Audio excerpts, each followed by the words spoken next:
Bang! Neeves Knives. I'm Jared, and today I'm checking out a Gerber again. Now, if you've watched my channel for a while, you will know that I kind of stopped messing around with any Gerbers because it seems like every single time I mess with Gerber, it's always horrible. It's never good. I'm never happy. There's always something wrong or just something. Whether there's something actually wrong with the knife, if the knife breaks in my hand, like just something is always bad with it. So now I'll be honest, I thought this had better steel. So that's already a bad indicator of the knife. So I thought it was going to be like at least 8CR, but I was thinking it was probably going to be D2, especially in 2022. But no, it is a 7CR, which I'm not happy about. It's a 7CR 17 MOV. Almost an 8CR. It is a big knife. Now, if this does not do well and I don't like it, I'm going to bring forward a couple other knives that I would recommend over this for around the same price. So we do have a crossbar lock, which is considered a very strong locking system. Okay. So it feels like it must be on washers. It feels like it must be on washers. So it does have a good amount of resistance. But then it gets to here and it's like gritty right there. So you can flick it. You can roll it. It's a big knife though for sure. I think it's almost a 4-inch blade. Pretty thick. Considering how broad the blade is, I have no doubt that it wouldn't slice good. Especially if you put a low angled edge on it. The edge is wonky though. Look at this edge. Look at how like it's almost like an S right here. So even the plunge grind, they had the opportunity to make the perfect plunge grind, and instead they plunged it down, and then they still tapered it down to the edge. If you look, the thickness right here goes straight down. This should have been an opportunity to do a good choil. I do see a little rust spot right there. Fresh out of the package. You guys seen it. That is a little rust spot right here. I'm sure I can fix it or get rid of it. It looks like it's pretty much wiping away.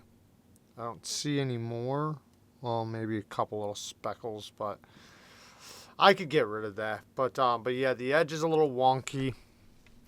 The geometry is thick, but like I said, with a low angled edge, it would slice just fine.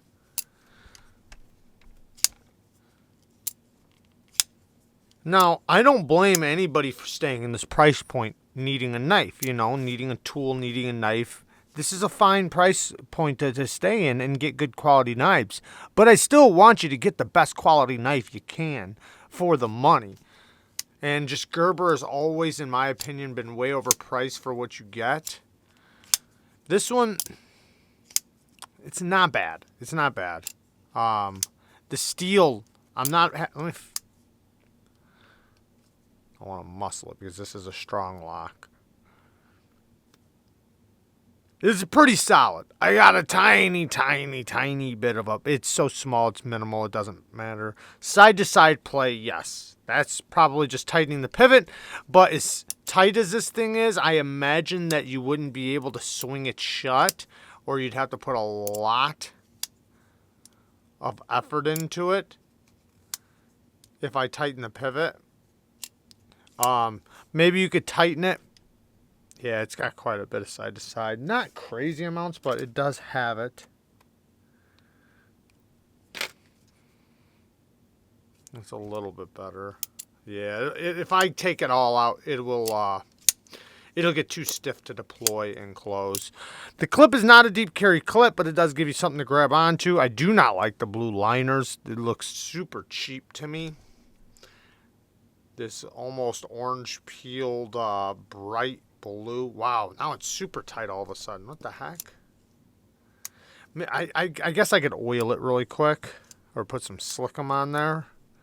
But from here to here, if you look, see how the crossbar, when I go to open it, the bar goes up onto the tang of the blade. I can actually feel it get gritty right there going over that hump as it's pushing down that bar. A little bit of grittiness. Now, It's comfortable in the hand, though. It is very comfortable in the hand. I can get up close to the edge if I want to. Even back here, it feels like, I got a good amount of knife to grip onto. It does taper to thinner. Usually I like it the opposite way, where it goes from thinner to thicker. But it's good. Not bad. Like I said, the geometry, though, is a bit on the thicker side. But it's going to be robust, especially with a robust lock. So all in all, it's okay. It's, not, and it has a reversible clip. I forgot to say that. So, which is good because these are ambidextrous knives.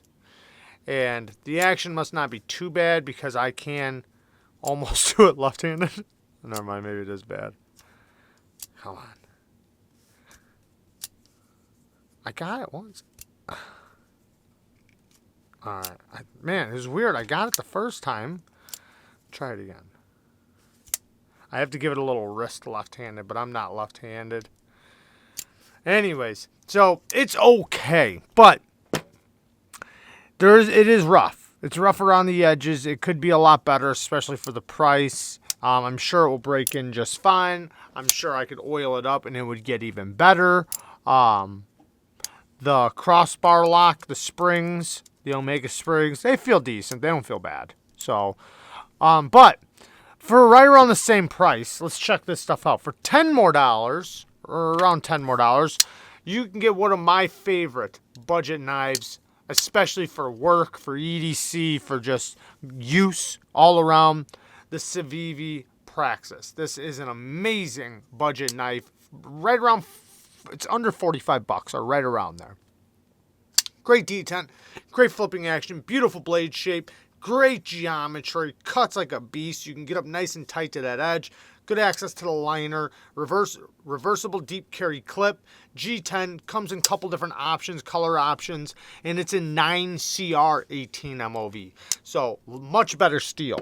Next, we have the GANZO FH21. Under $30, and it has D2 phenomenal action. I mean, the Praxis has really good action. Very good action. Don't get me wrong. I mean, stupid good. Very, very good. This is ridiculously good. It's just so good. Super snappy. Deep carry clip, not reversible, but does have good access to the liner. So, and it's so smooth. Both of these are on ceramic, both of these are on bearings. This one's on ceramic caged bearings. This one might be on steel caged bearings, but both of them are on bearings and ridiculously smooth. Now, if you want an access lock or a crossbar lock like this and you don't want to spend more than this, GANZO makes some good ones that are on bearings. They make some on washers, bearings, all different kinds, and they're under 30 bucks. So I would recommend this if you're wanting to get something of better quality. Just go for one of these GANZOs, or like I said, the CIVIVI PRAXIS. This is a really good knife, really good tool. Even better tool than this one, as in cutting performance and ergos and everything. The comfort you get from it is just amazing. You can push it through materials really good. Yeah, just a phenomenal knife. This one's great if you're just going to be doing like utility cuts. I mean, obviously it can still slice just fine, but I mean, the ergos, it's not going to be something for long-term cutting like this one can be. This one's going to be great for, 2 or 3, 4 or 5 cuts, opening stuff up, whatever you need around a job site or for everyday carry. But this one can be an all-day user.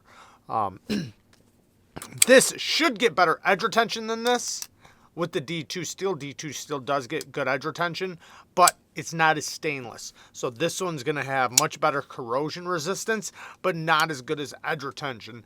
But to be honest, they're pretty similar with their edge retention, just because this is a mass-produced D2. You're not going to be able to notice too much difference. A little bit, though. This will get a little bit better, so I don't want to make it seem like there is no difference. Yes, this will outcut it edge retention-wise, but this will have better cutting performance, as in pushing it through materials and the ease of cutting and everything. But anyways, this is also right around the same, not the same size, but still a full-size large knife. But as far as GANZO, or as far as Gerber goes, I hope the best for them. It just doesn't seem like I ever get anything good from them. Even like when I tried one of their more expensive knives, it was not good at all. Now, I have not tried all the Gerbers out there, and I am not saying that there's not some good ones out there. I'm sure there are. I just personally have not tried them. Every time I get a GANZO, there's just something wrong with it, or it's just not worth it to me. And then sometimes the problems I've ran into are significant. Other times, they're broken, so on and so forth. But like I said, I'm sure there are some good ones out there. I just have not tried them, and I'm hoping I do, because I'm not sure if this is true or not, but I think I heard that they might be doing some more USA stuff. Let me know down in the comments if you heard anything about that. I'm not positive. I think. Anyways. Is it an okay knife? Yeah, this one's okay. It's not horrible. I personally would not buy it, even though I did buy it.